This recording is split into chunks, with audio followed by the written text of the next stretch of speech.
A beautiful morning it is. What a good time to be alive. We thank the man above. Guys, say something, I'm giving up on you. Glazers, say something. Anyhow, welcome to the hotspot, ladies and gentlemen. It's a Thursday and this edition is the road edition. Yes, call it the hotspot road edition. And guess what? I'm on my way to my work, but I was thinking these updates about United have been itching me. They have been itching me since morning, and I'm saying I'm not going to office without giving this to you. So here we are, guys. Manchester United's takeover situation. There is a little bit of update. Not the most exciting, but it is okay. Any update is an update. Now, away from that, Onana will be joining Manchester United's team in the US as we are going to launch officially our pre-season tour that will be launched on Saturday. We'll play against Arsenal. I will tell you more about that one.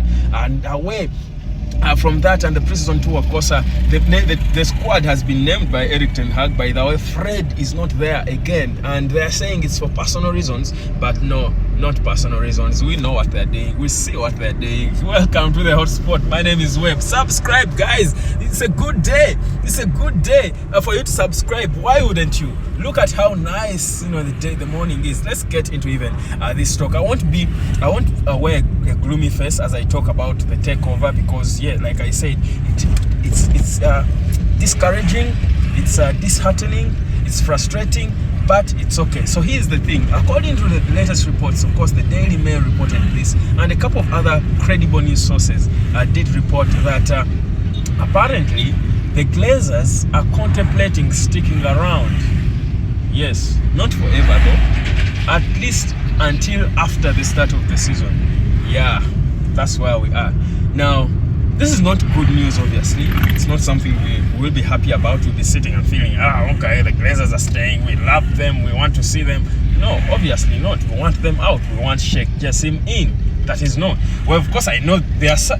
Can you imagine that there are certain United supporters, by the way, who want the Glazers? Okay, we know that everyone is entitled to their own opinion, but I think there are certain things where there is only one correct opinion. Anyway, there is nothing like that. But so, let's not focus on those few people who want the Glazers to stick around, who should be celebrating now after this update that the Glazers are staying and they are happy and celebrating and jubilating and ululating and everything. Okay, let's focus on the majority of us who want them out and Sheikh Jassim in. It is frustrating that this is still the case. I mean, you think about what Erik ten Hag is doing. We're building the club now. Onana is in. We are going to sell players. We are looking good in the preseason. Johnny van der Beek is even scoring a goal now. He scored that one goal against Lyon in that friendly. He celebrated like he won a Champions League title. And you understand what that goal meant for him. I mean, the guy has been struggling with injuries. He returns and is able to score that goal. It was important. It reveals him. By the way, he's giving Erik ten Hag ideas in this preseason that maybe he could even stay around a little more. But you think about what is happening at the top, and you're thinking, okay, Ten Hag is cleaning and rebuilding, and Wayne Rooney and the legends are praising him. The players, Marcus Rashford was praising him as he was signing his contract extension. But you're thinking, it is still the Glazers in charge. It is still the Glazers in charge, and they want to stick around until the start of the season, meaning we are going to start next season with the same bad energy we ended the last season with. Because you remember, the only good thing about us our last season, was how it ended and how United finished third. We returned in the Champions League. We're in the FA Cup final. We won the Carabao Cup. So Erik ten Hag tried to give us some happiness, some joy, and we are happy. Thank you, Erik. Thank you, Erik. But the Glazers, you remember, you wake up, because we thought when they put the club up for sale in November, we thought this was going to happen like in months at worst, in 2-3 months.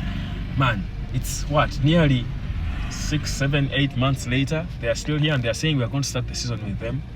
What's happening? We can't do one right thing and do 10 wrong things. I mean, that's like Glazers staying is like 10 wrong things. So it's sad, but we are hoping that that won't affect our performance at the start of the season. We are hoping that we will find ways of living with them and just tolerating them until they finally go, because we know for a fact that they are saying, of course, why they're sticking around is trying to hold on, playing the long game, so that maybe Sheikh Jassim increases to their £6 million that they want for the club. terrible 6 billion rather. Terrible stuff. But anyhow, away from the Glazers, let's talk the good stuff. Andre Onana, guys. Andre Onana passed the medical. Well, he passed the medical. He signed his contract, 5 years with an option of extending by a further year. He's going to be unveiled either today or latest tomorrow, and he will be joining the tour of the US. The team is flying over to New York, and he will be joining them, which is good news. We're happy about that because Erik ten Hag has got his man, and it means a lot. Also, we're seeing, of course, Zion Suzuki should be joining as the backup, but even cover is actually looking like he can offer good cover for Andre Onana. Yeah, so I like the sound of that. Cover is looking that he can offer good cover. Wow, how did I say that? Anyhow, so cover is looking decent in between the sticks. Of course, these are just preseason useless friendlies that do not really mean a lot, but I think the official tour will mean a lot. If he throws in a ring for himself, he could actually be considered to stay and maybe be the backup for Andre. Now, you don't need a world-class goalkeeper to back up a world-class number one. I think we don't need that. We don't need to be like Man City, fettering other brilliant goalkeepers by keeping them on the bench. I think we can have a decent, all we need is a decent goalkeeper, unless Erik ten Hag wants to do like Pep Guardiola and he has a different goalkeeper for the Champions League and the FA Cup and a different goalkeeper for the league.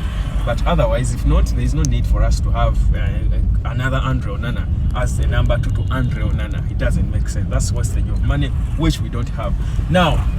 So the tour is happening. We will be launching it officially. We'll be playing against Arsenal on Saturday. Yeah, that should be the game against Arsenal. The first official preseason tour game in the US. And Erik ten Hag named his squad. There is no Fred in that squad. Of course, they say it's for personal reasons.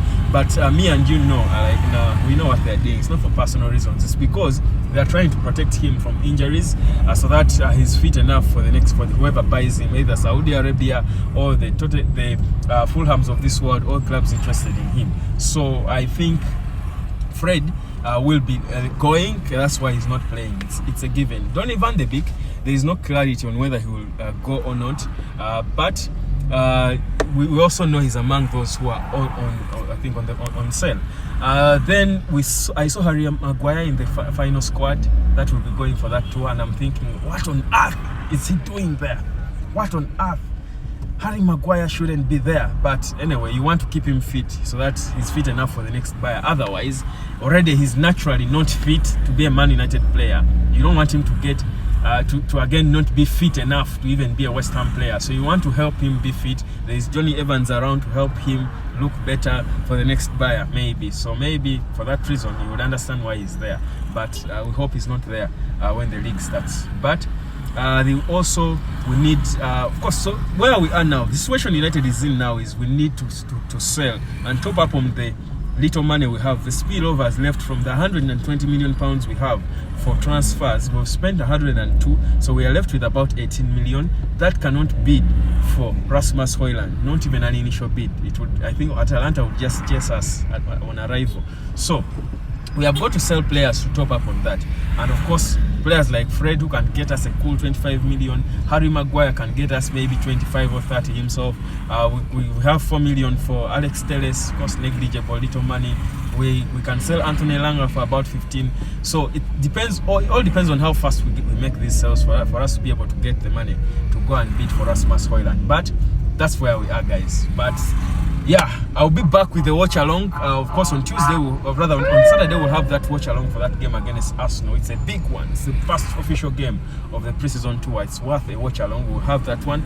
But also, later on, I will be giving you, of course, more updates concerning Man United as we now start building up to the exciting end of the summer transfer window. My name is Webb, guys. Thank you for subscribing to the Hotspot. If you haven't, guys, it's such a good, beautiful morning. Look at it. Look at it. If what I've said is not good enough for you to subscribe, at least the beauty of the morning should be a good motivation for you to subscribe and turn on your notification. My name is Webb.